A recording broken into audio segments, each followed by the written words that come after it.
Sports Talk with Player Agent 3. My next guest is an ATL native, NBA champ, former NC State Wolfpack, now a Big Three vet. Mr. Josh Powell, how's it going, my dude? Man, I'm good. Blessed, King. How you doing? I'm good, man. I'm just happy that you're here. Happy to be here, man. I got the invite. We in the Oh, thing yeah. today. Oh, We yes, ready. sir. So look, if you count the Big Three, Yeah, you got 16 years in yeah, the game of basketball. yeah. How does it feel to have so much time invested in the game? Um, I guess the easiest way to say it is just a blessing knowing what I've come from, what I've had to Mhm. go through, and to be able to do something that I love to do as long as I've been able to do it. Okay. I think it's just all praise to God, man. And just being happy and overly blessed that I had the chance to still participating in the game as long as I have been. You know what I Mhm. mean, and what it's done for not only me but for my family as well. Okay. Now you grew up in Atlanta. Hmm. Now me personally, when I grew up, I wouldn't think of Atlanta being a hotbed for basketball. Right. Talk about that culture growing up. Uh, I mean, man, it was very competitive. Just a lot going on, especially once you get into the AAU circuit, it's a lot different. Most of my years, especially as I got older, being in Clayton County, which is the south side of Atlanta. We had a lot of schools with a lot of talent. Like those games were very competitive. Mhm. But then when AAU season come around and you see all the boys that's coming together and forming on these teams. You got Georgia Stars, Team Georgia, Atlanta Celtics, and the list goes on. Obviously now it's changed because the names have changed and the different things like that. But very competitive, man, and I feel like we represented the A really well. Oh Really, yeah, oh really yeah. well. Of course, of course. Now, so was there a point when you were growing up where you said, you know what, I'm just going to focus on basketball? Yeah, like middle school, high school. Okay. Just the growth spurts was crazy, and um, especially like high school, just having coaches and other people that really like believed in me and who I am as a player and as a person. Just got me to lock in a lot more. You Hmm. know what I mean, and just enjoy the game. But it was a process. Now, where you played high school basketball, how was that in terms of the high school you went with and the competitive level in terms of growing up in Atlanta? I thought it was really good, Hmm. at the time because we had a lot of boys that went, at least D1, got a lot of good college offers and things Hmm. like that. Um, whether it was North Clayton, Forest Park, Jonesboro, our school at Riverdale, we had some guys that was able to play, college ball, and I mean the list goes on. For us, just being able to get a college offer was the big thing. Right. Yeah. Um, because the South is such a football dominated area. Right. Obviously, we had them boys that knew what was up and what they was doing. But I mean, for somebody like myself, I was just happy to get an opportunity that a college, coach or a team or a university was coming to check Hmm. me out or check us out to figure out what my next step was going forward. Okay, so you played college ball at NC State. Yeah. Why did you make that decision to go to NC State out of high school? So initially, like I wanted to stay at the career. I wanted to do Georgia Tech. Bobby Crimmins was there. He ended up, I think he resigned uh, the year I was getting ready to come out. Hmm. Um, Wanted to go to Georgia. That was next, but they got us in some trouble. Okay. And then, after that, it was just I was open to Florida, UNC, State. Those were my top five choices. Hmm. Um, why I ended up picking NC State over everybody was from the standpoint of opportunity. They had their four bigs were seniors, and they all were leaving.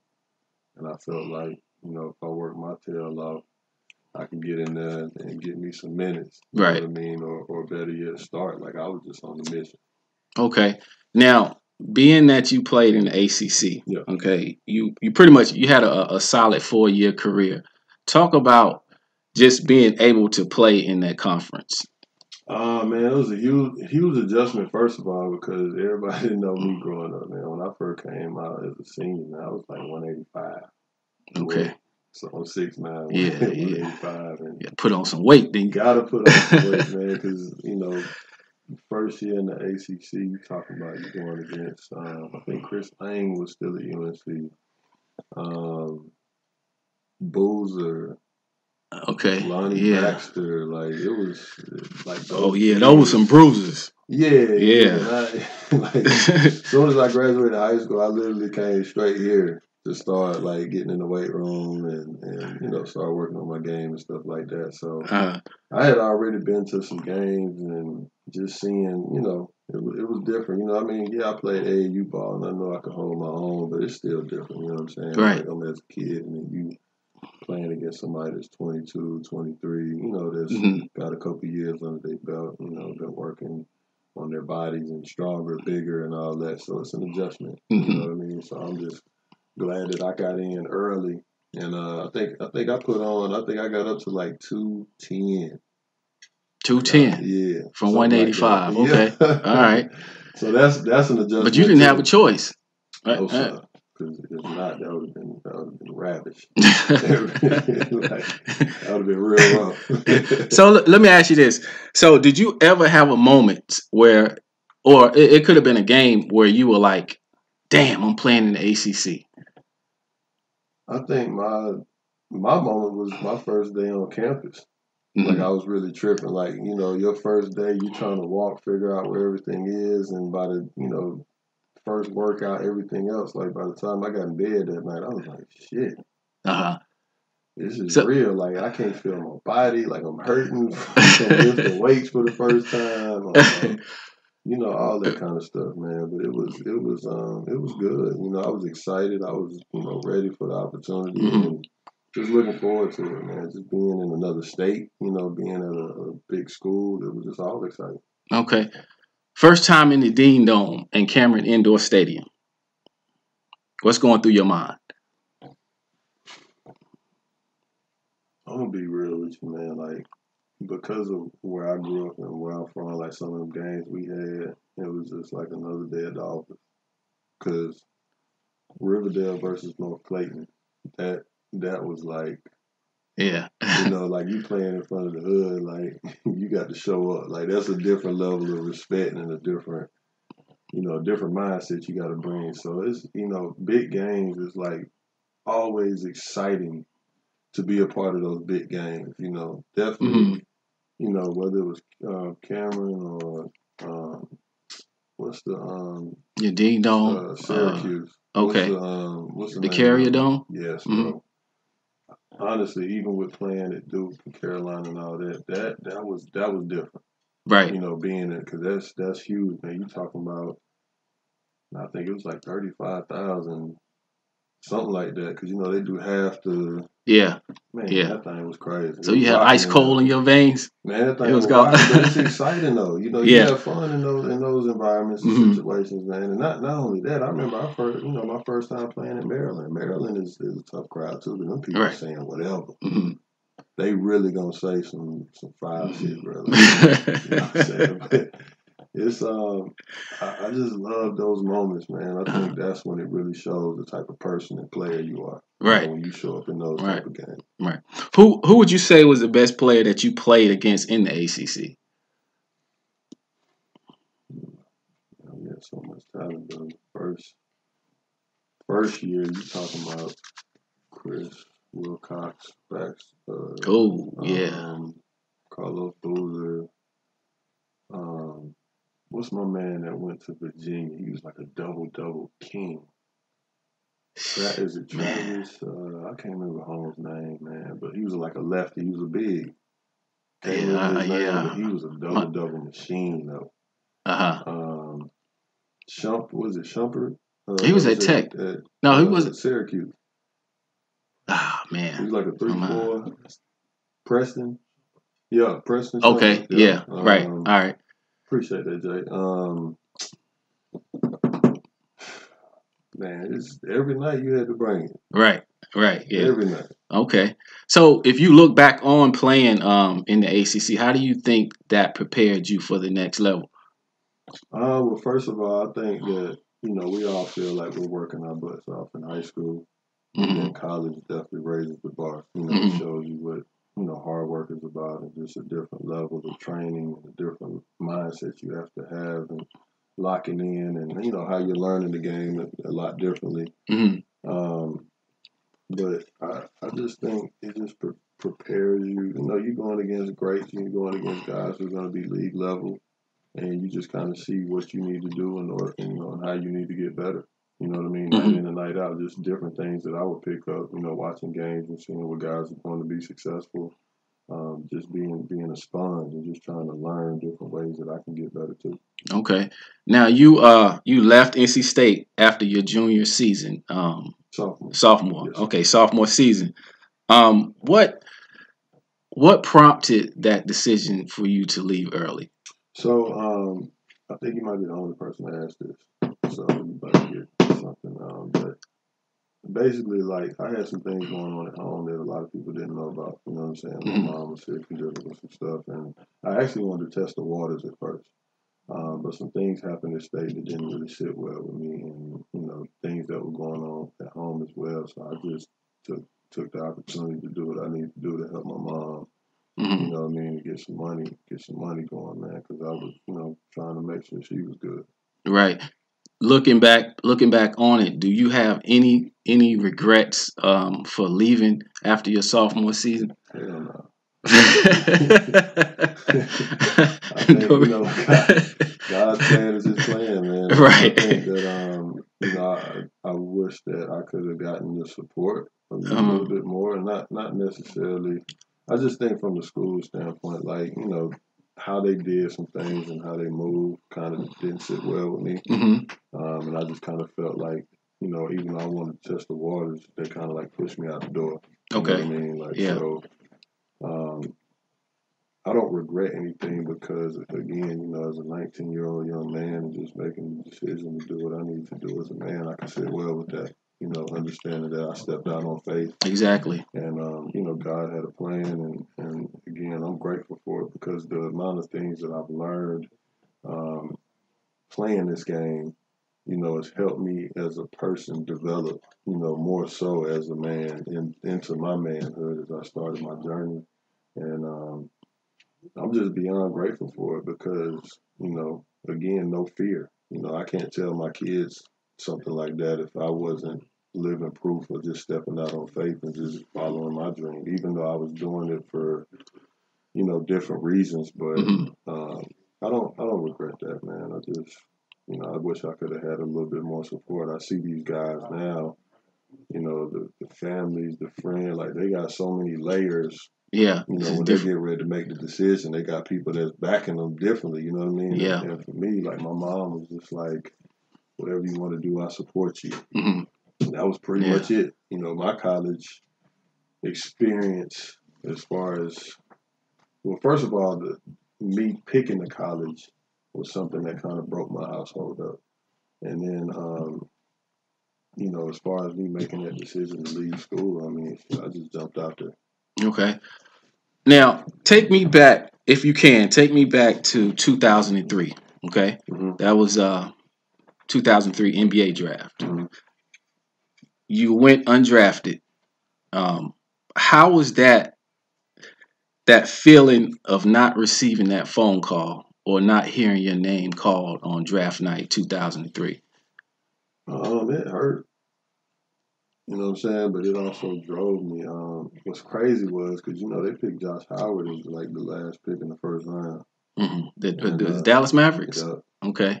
And I'll never forget like just hearing that Josh part. I was like, oh shit. And then they said Howard. I was like, like it just let all the air out the bag. But you know what, man? That's been my story from the jump. I've always been the under the radar guy. Not really noticed and things like that, and I've had to prove that I belong. I've had to prove that, I work as hard or harder, to gain the respect of my peers and just staying the road, man, and not getting knocked off and not getting discouraged and things like that. Like I've gone, through the ups and downs. I've been frustrated. I've been angry. I've even had moments, just like anybody else, man. Like, why not me? Or what's this? You know what I'm saying? But I had to get over all that. I had to learn quickly, man. Like, what's for you is for you. Like, I'm not gonna block my blessings because I'm worried about somebody else's path or their journey. So these are the things that I'm learning along the way, and I'm grateful for that. Okay. Now, you've carved out an impressive career overseas as well in the NBA. Yeah. Now, you've played in damn near every country. Okay. You played on 10 NBA teams. I'm bilingual too, by the way. A two-time NBA champ. Two-time NBA champ with the Los Angeles Lakers. Yeah. And also a EuroLeague champ with Olympiacos. Yes. That's impressive. Talk about that journey, bro. Man,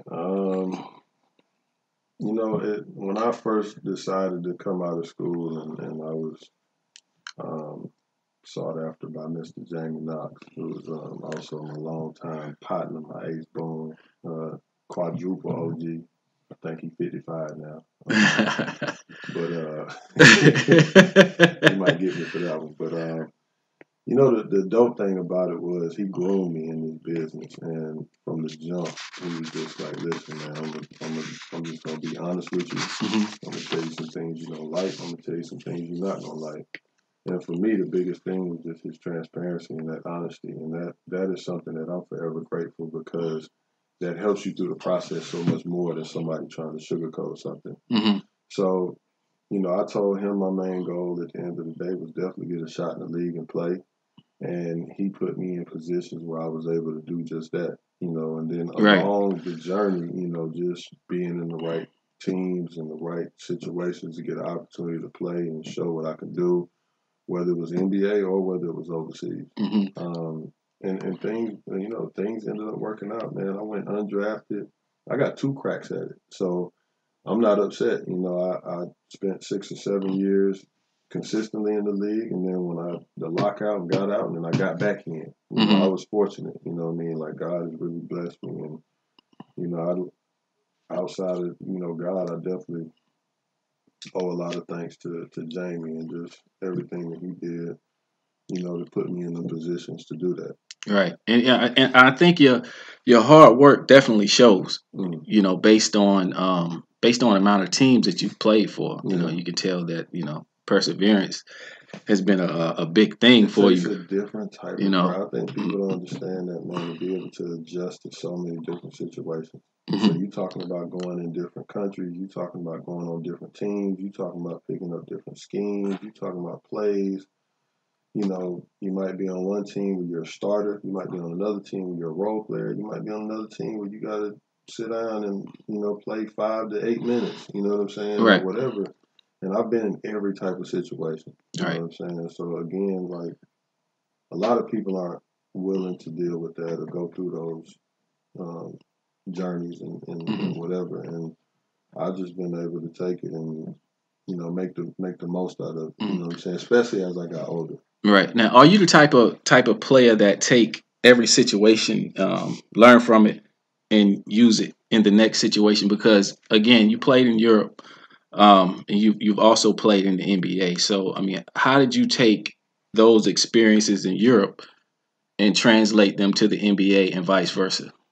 So from Europe to NBA, I think that the thing is how hard those guys go. Mm-hmm.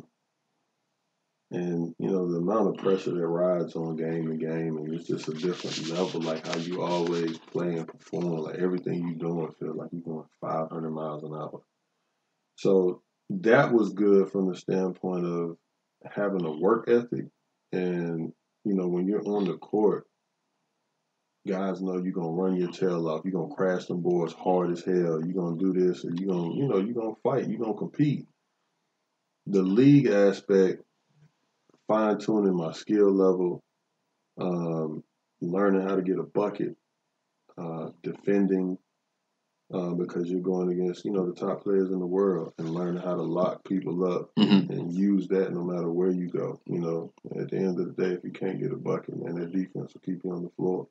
Right. And then learning things like pace and how to take your time, how to not rush, because I think a lot of times, man, Europe guys are going so fast and all the time they don't have different speeds. And you pick that part up as you get in the league and you see how guys are patient and they get into their spots and doing certain things to get buckets. And the older you get, you really just, I think when you watch guys like Dirk or Paul Pierce, like they were just so slow motion with it, man, but just crafty. You know what I mean? They know how to get to their spots. Right. Guys like Kobe, just knew how to play the game. Play the game. Yeah. And they made it easy and simple. Like that's the other thing that I learned, man. Like you got them guys getting 30,000 points, man. They they doing it by not reinventing the wheel. Like they had stuff in their package they went to, and that's what they knew. All right. Okay. Now you were fortunate enough to play for what a lot of people say one of the greatest owners in professional sports. Big facts. Mr. Buss, rest in peace. Yeah. Talk about playing, in that Laker organization, winning 2 championships. What impact did that have on you, not only as a player, but as a person? I think, and I tell people all the time, if they had a chance to be in the league, like you got to play for either LA, San Antonio, New York Knicks. Not now, Knicks. Well, we talking about organization, right? Tradition. Yeah, tradition. You Yeah, know what I'm saying? So if you're looking at it from a tradition standpoint, like, man, these are some of the top places to be in, no matter how good or bad, because, being on them stages, first of all, the amount of pressure is different. You know what I'm saying? Like, and there's no disrespect to anybody else in the league, but Staples Center compared to Amway or something else, it just ain't the same. Right. And again, there's no shade. When you at Staples and they dimming them lights, man, them things hitting that court, everything else black, and you see them stars, you see whoever, you see all kind of folks in them stands, man, like that pressure and how you got to show up is different, especially when you look up to your left. Let's see, if we sitting on the bench facing the court, you look up, it's to your left, and you see 16, 17 banners. Yeah. Yeah, that's different. Palms get greasy. Man, come on now. That's different, bro. I mean, shit, we got you got this right here, right? I'm looking at this book with Phil. Man, let's see, you got 6 with the Bulls, 5 with the Lakers. That's heavy, bro. Right. This ain't nothing easy to come by, man. This guy's that played for 20 years that don't even get a shot, and he got 11. Think about that. Yeah. You know what I'm saying? So just knowing that the way that we practiced was harder than the games. That's why we had the success we did. We went 2 seasons, 60+ wins. It ain't for no, you know what I'm saying? It ain't no BS that happened.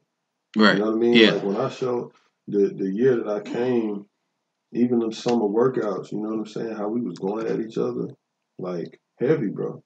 We out there fighting and scrapping, man. Like folks talking cash money, like, yeah, you got to bring it, bro. When you go into bed at night, when you wake up, you know you got to bring it. You know what I'm saying? And that's what made the games much funner. That's what made rocking with each other much funner because we was, we fought with each other like that. So, what did you learn from Kobe Bryant? If you had to take one thing from him, what did you learn? Attention to detail. I tell people that all the time. Because we knew about his work ethic. We knew about just how he saw the game and all that. But it's like his attention to detail, like how he paid attention to certain things. Like, I sat, me and him sat together on the plane. So watching film with him sometimes, and he's like, JP, look, when we're on the left side of the court, look how they pushing me this way. When I'm on the right side, look how they bringing the double if they got somebody sitting here. Or, when I'm in the middle of the floor, look at whoever doing it. Look how this defender kind of leaning. That's where they helping from. Like, it's ridiculous, bro. Like how he picking that thing apart. You know what I'm saying? And in life, it's crazy how attention to detail, adds to your success or the lack thereof. Because people don't appreciate the smaller things, the little things that you have to do in order to be successful. Now, did you take those jewels that he gave you, when you left the Lakers and played for other organizations? Facts. But see, like I even with all the teams that I've been on, man, I've been so fortunate because, I've played with, Dirk, Steve Nash, Jermaine Yeah. O'Neal, Tim Duncan, Kobe, Lamar, Powell, Melo, even down in, Houston, played with James and, Dwight and, let's see, Steven Jackson, Baron Davis. I mean, this Al Harrington. I mean, these are guys that were really good players, and you pick up so much stuff, from all of them. You know what I'm saying? Jamal Crawford, like Bibby. Yeah. I got a list, man. Yeah. Like I said, I've been very, very, very fortunate to be able to rock with a lot of these guys, man, and pick up something from all of them. You know what I'm saying? And then, you got you got other brothers that you have relationships with.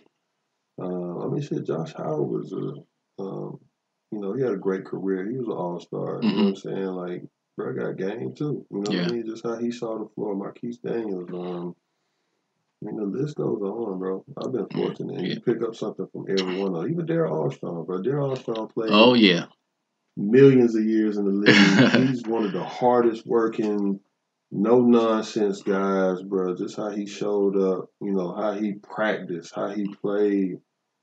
Man, that's gotta work. You know what I'm saying? You gotta get some of that drip from the OG. Right. I mean, especially when you come from a small school. Facts. You're always gonna have that chip on your shoulder. And a lot of guys that go undrafted have that chip on their shoulder. Hunger, bro. So they ain't gonna be denied. Right. You can't take that from them folks. You know what I'm saying?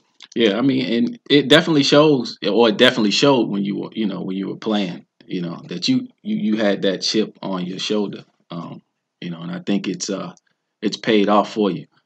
Now, let's jump to the big three real quick. Yeah. Talk about that experience in terms of the competitive level, and just the league in itself. Yeah, very competitive league. Just thankful for Q and Jeff for putting that together and giving guys the opportunity, the chance to continue to compete at a high level. I know they're still working out a lot of things and what may have you, but it's just dope to see guys that are it gives everyone something to look forward to during the summer. And then you got a lot of your favorite people that you wonder where they at or what they're doing, and you get a chance to see them play and rock. It's different from the standpoint. Obviously, you taking away two players, so that court's a lot bigger, and it shows your strengths and your weaknesses. You know what I mean? Like if it's something that you couldn't do in the league, it's definitely gonna show. And then if you can't defend, God bless you. Because you're on the island. Oh, yeah, that's right. You know what I'm saying? You got to be in shape, too. And you're on national TV. So, all that, man. And you mess around with somebody dip bopping, that thing going to get put up there. All right, last few things, Josh. You have a foundation, 21 Reasons to Give. Can you quickly talk about, why did that start and what's your vision with that foundation? So 21 Reasons to Give. Actually, before we, made that thing official and got a 501c3, I was doing a lot of work in the community. That's something that's always just been on my heart from the jump. And, it was always the little things, whether it's giving the shirt off my back or, putting together food drives, feeding families, or, giving a family at Christmas or doing camps. And, we've always been doing that. And, I wanted to make it a little different because I know they were saying, well, you got to focus on one thing. What's your mission statement? Blah, blah, blah, blah, blah. And I was like, my heart don't work like that. I can't just focus on one thing specifically. So that's why we have 21 Reasons to Give with 21 different principles. And basically what we do is we come into your community. We research what's lacking and provide a need. You know what I mean? And that's just how my heart works. You know what I mean? So I fought for that and was able to get it. And we've been doing work for, I think I got a 501c3 in 2009 maybe. Okay. So you're talking about 10 years, man, of grinding and making stuff happen, and not only here in the States, man, but when I've been overseas, I've been doing a lot of work Okay. representing. Hmm. That's good stuff, man. Now you've dabbled into some acting. Um, I think I've seen you. I'm not sure if I saw you on a commercial or I don't know. I don't know what it was, but I think I saw you in a. It was on something. Any response to Might have that? seen you on a few things, man. Got a project that will be coming out December 8th, I think. Dear Santa, I need a date. The last thing I did was coins for Christmas. I did some other stuff. Let's see. What's the joint with loading and not? I'm thinking of so many things because you got 24, you got there's so many different roles. I mean, what's the movie with Kevin Hart and Yeah, I think Ride Along too. Yeah, There we go. yeah, Everybody was hitting me up about that. yeah. That was fun, man. But I gotta send a huge shout out to Miss Rhonda Marie, my sis. For sure. Also got a plug Goldie Bell. He did the best at doing it, man. Getting everybody on, getting them some good high mom TV time. You feel me? So adding a lot of different mixes to the brand. But she's the shit. She's dope. She's been able to get me out there. So many other players, but I just know what she's done for me, giving me opportunities, and it's been great, man. I've been excited about it. Didn't have that as a part of my plan, but she pushed because she saw something in me, and she said I have the personality to do it, even as an introvert. I'm not sure, but I guess she knows. She's been doing this for so long. Shout out to Rhonda. Hey, Rhonda, wherever you're at. But yeah, it's been great. So, I'm grateful. Well, I appreciate you coming on, man. Do you want to tell everybody your social media? Yeah, well, before we do that too, I definitely want to get people to. I have this T-shirt line that me and my kids came out with, Okay. and it's called T-shirt Shawty. TSHIRTSHAWDY. T-shirtshawty.com. Just affirmations, man. Good, dope shirts that we all came up with positive messages. You got Dear Queen, Dear King, Your Love, just things like that. Dear God, I need you. And the list goes on, man. Just trying to do something to bring, positive vibes back, with everything we got going on. But, man, everybody can, spread the word, check it out. Buy a shirt, do something. You got a shirt on now, right? I do. You know what I'm saying? Just Dear Queen, you're beautiful. You know what I mean? Got the breast cancer swag with it. You know what I mean? I wore this morning for the walk that we had, making strides for breast cancer awareness, and man, just trying to do positive things. You know what I mean? So outside of that, t-shirtshawty.com. Obviously, you got 21 Reasons to Give, the foundation. You can catch me on Instagram, Josh21 Powell. Even still on Twitter, JP21 Reasons. Other than that, you can find me at your local church or at the bar. And check out the Big Three again, too. Man, listen, Killer Threes, Big Three. Shout out to my folks, man. Frank Nitty, Stat Jack, CJ Watson, Dante Green, Eddie Curry, Oak. That's the squad, man. We're going to be back. We're going to come back to get that thing. We missed out on the opportunity this year, man, but we're going to be back at it next year. And, shout out to everybody. They doing their thing, man. Steven Jackson and Matt Barnes got a podcast out now. All the Smoke. Everybody go check that thing out. Frank Nitty doing his thing, of course. I just put it up yesterday, man. Got a Nike commercial. I saw that. That. He's doing it big. Big boy flexing, man. CJ's doing his thing in Vegas, man. He got his foundation and other things that he got going. Eddie's saying Dante is overseas. Man, shout out to everybody. You know, they're my brothers, man. Much love, and just keep doing what they're doing. All right, Josh Powell, Sports Talk with Player Agent 3. You dig.